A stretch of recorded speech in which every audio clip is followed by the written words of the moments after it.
You want one of us or both of us to answer? Is it going to be the same answer? 26 years, is it? Mm-hmm. Okay, so we've been married for 26 years. Going to be 64 years in August. We celebrated our 25th anniversary this year. Going on 26 years. Whew. That's a long time. Every day, in every way, I am creating a life that I love.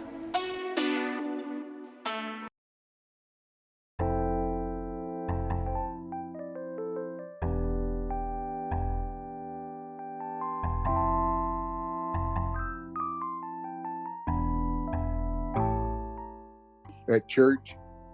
Yep, I remember. Always gonna remember that. Okay, tell me what happened.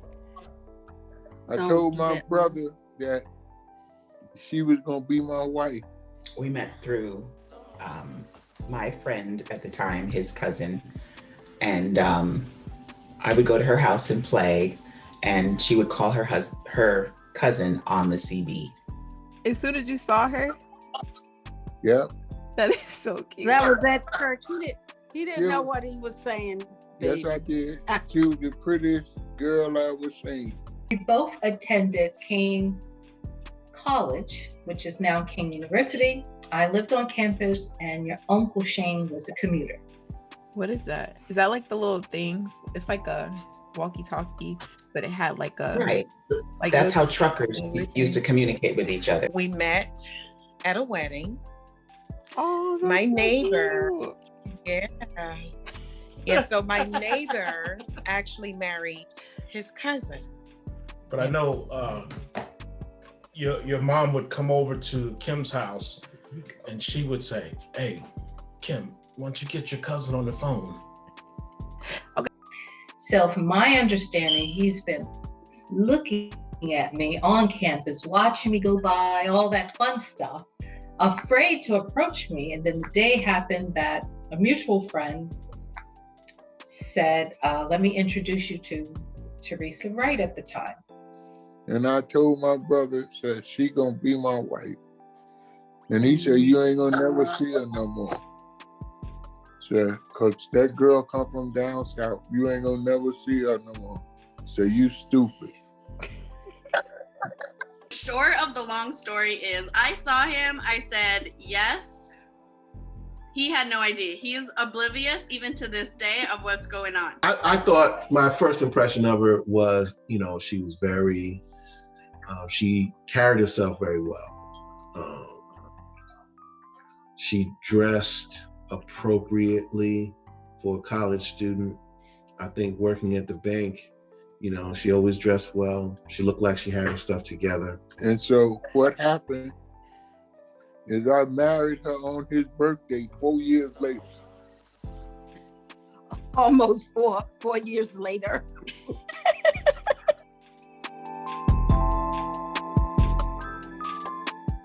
So I would say the highs are feeling so compatible with someone that it's like this symbiotic existence where it's not like two different people. You're sort of just vibing with each other.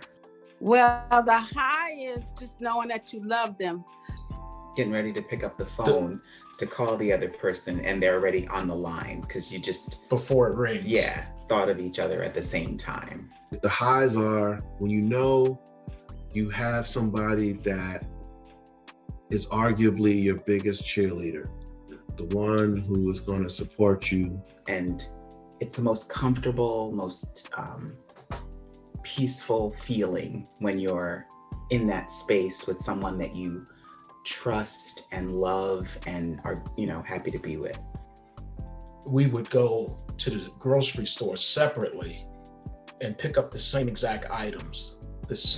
I'm talking about the same brand, same items, and then come home and we'd laugh about it and say, you should have told me you're going to the store. We're unpacking the bag and we got the same stuff. That's happened many, many times. A high and a low, as weird as this sounds, is kids. Because kids add like a lot of stress, and like especially early on, as a mom, you're like, and the husband goes back to work and you're still there and taking care of the baby and you haven't showered, and I would say that's kind of a low. It's not like the emotional low, but it just kind of like, I think the stress takes over a lot of it. The low is when you allow the self to step in, and sometimes, you know, people just in general, and I can speak in terms of just myself, I'll speak about me. Sometimes we get in the way of our own selves. The flip side of that coin is it's also like the high of having a kid. So I would say kids is kind of a good. Yeah, I second that. Yeah, I would say it's, I mean, because having kids is crazy. You know what I mean? So I would say it's like a high and the low, because you do feel crazy at that time. I mean, I'm fortunate. I can't really say that I have too many lows in my relationship. The lows, I think, are, you know, those moments when just because you're married doesn't mean that you see eye to eye on everything. You let every day take care of itself. You don't go to sleep, you know, upset and mad. You try to make up every day. And I think that the lows are miscommunications. The low part is you're going to run into quite a few little bumps in the road. That's when it's low, but you don't let that, you know, get you down. Just keep going. And sometimes it may need or require someone from the outside, you know, who is, you know, experienced or trained in this area to help you through.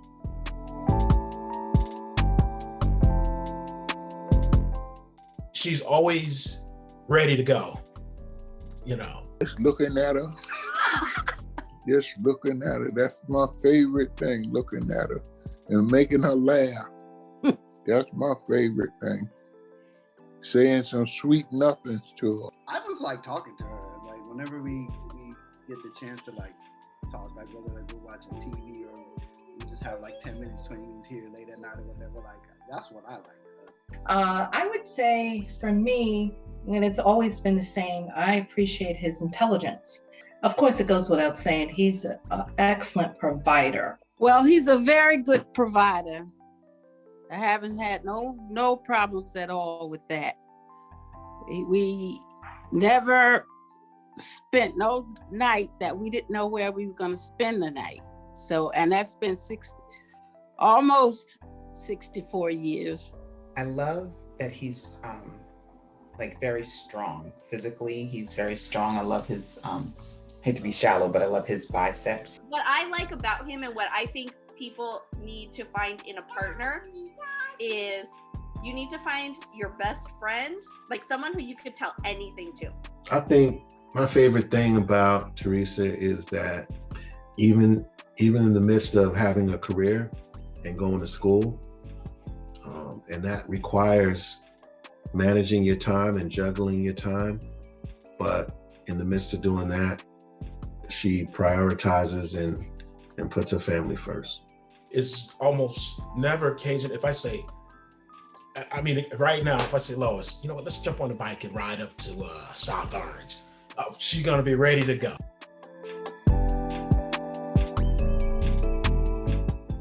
Well, let me start off.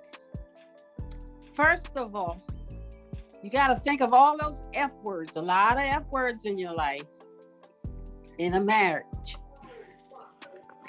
The number one is your Heavenly Father. You got to pray, baby.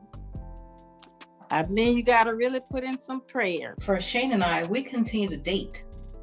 You just don't, you try not to stay in selfishness. You know what I mean? You try to, what would they enjoy? How can I put a smile on his face? You know, how can I make him laugh? Also, is constantly thinking of the other person first. There will never be lack. It's important we continue to, let me see what I can get for him. You know, I want to surprise him. He wants to surprise me.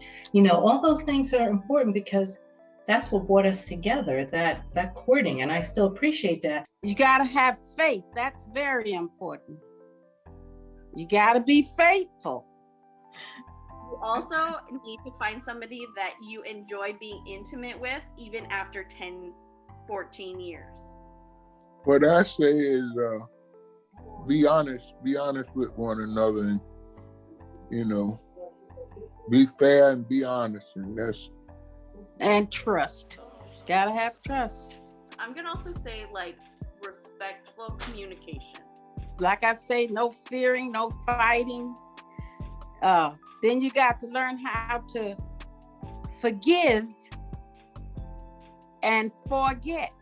I know I'm for one, although I may not have been open-minded to therapy in the past, I do see the value in it now that I've gotten older. Communication, be willing to compromise, and you have to know when to close your mouth. I think that's all you need. You can't fight. No fighting, no hitting, because he's not your father. And then you can't fear him. No, don't fear. Don't be afraid. You can't fear him.